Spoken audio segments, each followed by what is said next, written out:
La partie suivante était une partie que vous pouvez trouver difficile puisqu'elle faisait référence à des réactions qui ne sont pas au programme mais que vous étiez amené à utiliser en vous basant sur des documents. Si vous n'avez pas réussi à le faire, c'est pas la partie qui m'intéresse le plus. Vous pouvez bien entendu relire le corrigé pour essayer de comprendre quel était le raisonnement, mais c'est pas très grave si vous êtes passé au travers de ça. Bon, soyons d'accord, vous ne ferez jamais toutes les questions un jour de concours.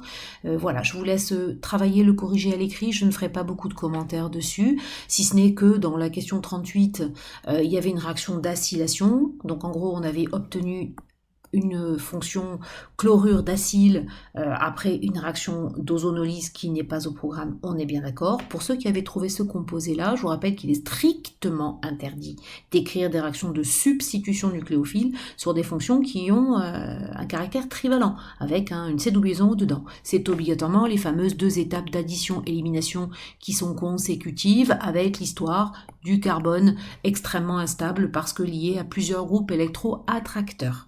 Voilà la seule remarque que je ferai là-dessus. L'histoire de la triphénylphosphine n'est pas non plus au programme. En plus, je reconnais que vous avez plus qu'à fouiller parce que j'avais fait une faute dans l'énoncé. C'est pas grave si vous n'avez pas fait ça. Laissez tomber cette partie-là. Revenons à la suite. Je fais défiler volontairement le sujet pour arriver aux questions qui vont revenir sur des choses que vous étiez censé connaître, c'est-à-dire la deuxième partie avec la cyclisation intermédiaire. Alors là, pour le coup, on revient aussi à de la question de cours. On vous donnait clairement un groupe fonctionnel dans lequel on reconnaissait la présence d'un acétal. On vous demandait comment on fabriquait un acétal. Eh bien, vous saviez vous aviez le CO dans le composé proposé, donc il fallait les 2 groupements OH. Ici, on reconnaît la forme d'un acétal cyclique pentagonal, donc on a utilisé de l'éthane 1,2-diol classiquement. Le composé chimique et le réactif nécessaire, c'est l'éthane 1,2-diol. Mais cette acétalisation, vous devez bien entendu dire qu'il faut l'accompagner d'une catalyse acide, de préférence avec la PTS. On a bien insisté plusieurs fois en cours sur le fait que l'eau fait partie de l'équilibre et diminue le rendement de la réaction. Je ne rentre pas dans les détails de l'écriture du mécanisme d'acétalisation. Les bêtises qui ont été souvent faites, c'est d'oublier de commencer par une activation électrophile, une catalyse par les ions H+, amenée par la PTS. Et la deuxième bêtise que vous faites, c'est que cette réaction met en œuvre à un moment donné un transfert de protons entre le OH+ d'en bas pour le ramener vers le OH du haut. Ça ne se fait pas en une seule étape, ça se fait en 2 étapes. Et je vous rappelle que le composé intermédiaire, celui-là, eh bien c'est un hémiacétal dont on sait qu'il a une certaine stabilité. Et bien entendu, quand on s'intéresse à la réaction d'acétalisation, classiquement on vous demande quelles sont les conditions expérimentales dans lesquelles on fait cette réaction pour qu'elle se fasse avec un bon rendement. Donc on sait qu'il faut répondre que pour avoir un bon rendement, il faut éliminer l'eau au cours de sa formation, puisque l'eau est un produit de la réaction. Et vous devez maintenant avoir le vocabulaire nécessaire pour dire que l'eau est éliminée dans une distillation hétéroazéotropique, c'est-à-dire qu'on va créer un mélange gazeux d'eau et d'un solvant d'extraction. C'est-à-dire qu'ici j'ai proposé le cyclohexane. Rappelez-vous, le solvant d'extraction, il a des propriétés claires. Il faut que ce soit un solvant non miscible à l'eau et il faut que ce soit un solvant qui soit moins dense que l'eau. Le cyclohexane est un bon candidat.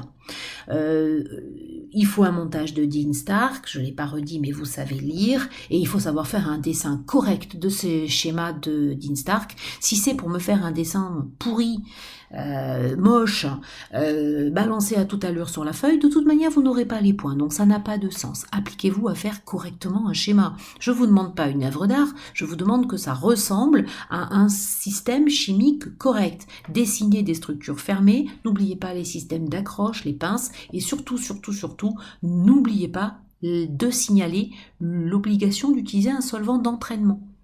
Voilà, on s'approche de la fin du sujet. Les dernières questions pouvaient être des questions qui vous perturbaient un petit peu plus. Elles étaient difficiles, elles faisaient appel à plus de réflexion que de connaissances pures.